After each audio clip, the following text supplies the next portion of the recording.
Class 12 का सबसे important point है डिसोल्यूशन, जहां से 8 मार्क्स हमें गेन होते हैं। कैसे वो 8 मार्क्स मिलेंगे? 6 मार्क्स हमें एक न्यूमेरिकल या जर्नल एंट्री का, 2 मार्क्स हमें एमसीक्यू से, जो असर्शन रीजन या बेसिक थ्योरी से। बेसिक थ्योरी में हमें क्या तैयार करना पड़ेगा? Payment and settlement section 49, treatment of losses section 48 और मोड ऑफ डिसोल्यूशन, किस तरीके से हमारा डिसोल्यूशन होता है। न्यूमेरिकल में हमें रियलाइजेशन और WCR का ट्रीटमेंट तैयार करना पड़ेगा। जर्नल एंट्री के लिए हमें बॉर्न बाय, पेड बाय और अकाउंट बेस्ड जर्नल एंट्री तैयार करनी पड़ेगी। सबसे पहले आते हैं हम सेक्शन 49 में। सेक्शन 49 कहता है कि कैसे हम पेमेंट और सेटलमेंट को करेंगे। सबसे पहले हम अपने आउटसाइड डेप्ट को देंगे और उसके बाद हम पार्टनर्स के लोन को और लास्ट में हम पार्टनर के कैपिटल को। इस पॉइंट को बड़े ध्यान से याद रखे रहना, ये बोर्ड में जरूर पूछा जाता है असर्शन और रीजन में। अगला पॉइंट है हमारा सेक्शन 48।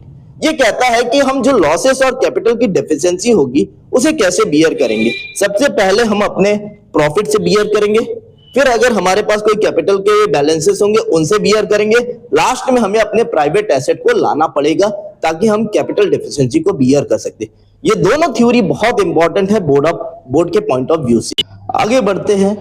हमें डिसोल्यूशन में जब भी हम फर्म को क्लोज करते हैं तो हमें रियलाइजेशन अकाउंट बनाना पड़ता है। रियलाइजेशन अकाउंट में हम क्या शो करते हैं कि हमें जब हमने बिजनेस को बंद किया तो हो सकता है हमारे बाहरी आउटसाइड लायबिलिटी सामने खड़े हो जाए हमसे पेमेंट मांगने के लिए। ऐसे में हम चेक करेंगे कि हमारे पास एसेट कितने हैं, लायबिलिटी कितने हैं और एसेट से बेचकर हम कितना पैसा निकाल सकते हैं। उसी को बनाने के लिए हम रियलाइजेशन अकाउंट की मदद लेते हैं।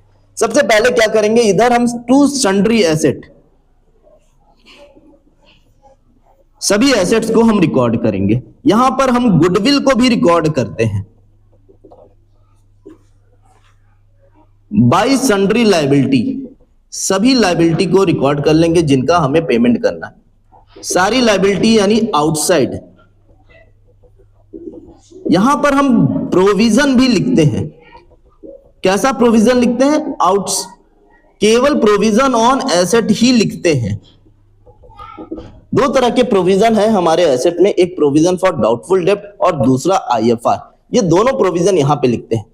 जब हमने इन्हें बुक वैल्यू पे रिकॉर्ड कर लिया, अब हमारा काम है पहले एसेट को हमें बेचना है। अगर एसेट हम बेच रहे हैं तो बाई बैंक से करेंगे एंट्री, जितने में बिका। ये टर्म और कंडीशन आगे क्वेश्चन में दिया रहेगा। अगर कोई पार्टनर ले जाता है तो बाई पार्टनर कैपिटल। उसके बाद हमें लायबिलिटी का पेमेंट करना होगा। यहां पे हम प्रोविजन का पेमेंट नहीं करते, केवल लायबिलिटी का।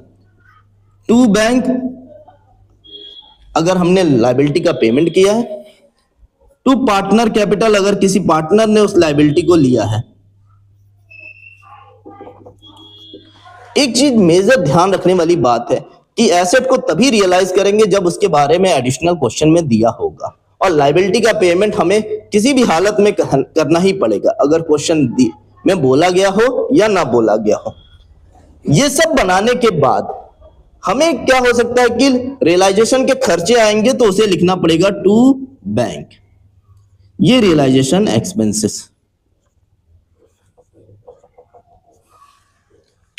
ये सारा ट्रीटमेंट करने के बाद इधर का टोटल हम करेंगे, बाई साइड का टोटल करेंगे और टू साइड का टोटल करेंगे। कुछ ना कुछ डिफरेंसेस आएगा, डिफरेंसेस को ही प्रॉफिट कहेंगे और वो ट्रांसफर हो जाएगा कैपिटल अकाउंट में ओल्ड रेशियो में। इसमें मेजर एक और चीज ध्यान रखने वाली बात है कि ये कॉन्सेप्ट इतना इजी है कि आप बुक वैल्यू पे रिकॉर्ड करें, पेमेंट करें, और उसके बाद यहां पर एक और पॉइंट आता है WCR का ट्रीटमेंट। उसको हम नेक्स्ट वीडियो में अलग से समझेंगे, WCR का कॉन्सेप्ट। अभी तक के लिए यहां पे रियलाइजेशन में अगर आपको कोई भी डाउट हो तो आप कमेंट सेक्शन में अपने क्वेश्चन को भेज सकते हैं। बस ये बेस तैयार करिए, और अगर जर्नल एंट्री का क्वेश्चन आएगा तो आपको यहीं पे ध्यान रखना है कि ये रियलाइजेशन है। अगर इधर की जर्नल एंट्री हमें करनी होगी तो रियलाइजेशन को डेबिट में रखेंगे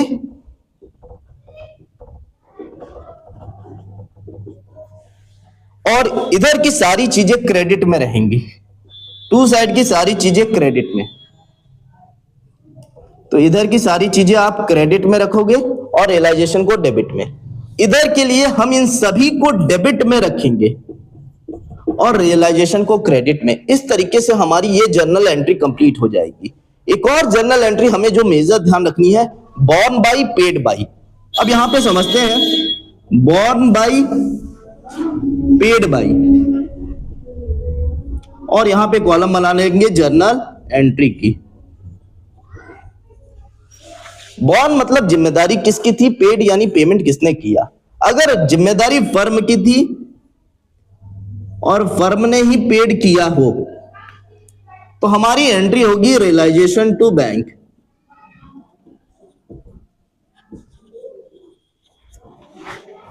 अगर जिम्मेदारी फर्म की है और पेमेंट पार्टनर ने किया है तो यहां पे एंट्री बन जाती है रियलाइजेशन टू पार्टनर कैपिटल।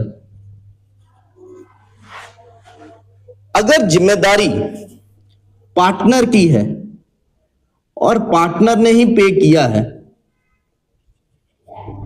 तो एंट्री कोई सी भी नहीं बनती है, यहां पे एंट्री हमारी नहीं बनती। लेकिन अगर जिम्मेदारी पार्टनर की है और फर्म ने पे किया है तो हमारी entry partner capital to cash entry होती है। Partner capital account debit to cash. ये जर्नल एंट्री बोर्ड के लिए बहुत इंपॉर्टेंट है, एक बार रिवाइज कर लेते हैं। अगर जिम्मेदारी फर्म की है और फर्म ने ही पे किया है तो रियलाइजेशन टू बैंक। अगर जिम्मेदारी फर्म की है, पार्टनर ने पे किया है तो रियलाइजेशन टू पार्टनर कैपिटल। अगर जिम्मेदारी पार्टनर की है और पार्टनर ने ही पे किया तो कोई सी भी एंट्री नहीं। लास्ट पार्टनर की जिम्मेदारी है, फर्म ने पे किया है तो पार्टनर कैपिटल टू कैश। इस कॉन्सेप्ट को अगर हमने तैयार कर लिया तो डिसोल्यूशन में हमारे मार्क्स बहुत ज्यादा स्कोर करेंगे। अगर 8 मार्क्स है तो हम मिनिमम 6 मार्क्स तो उठा ही सकते हैं।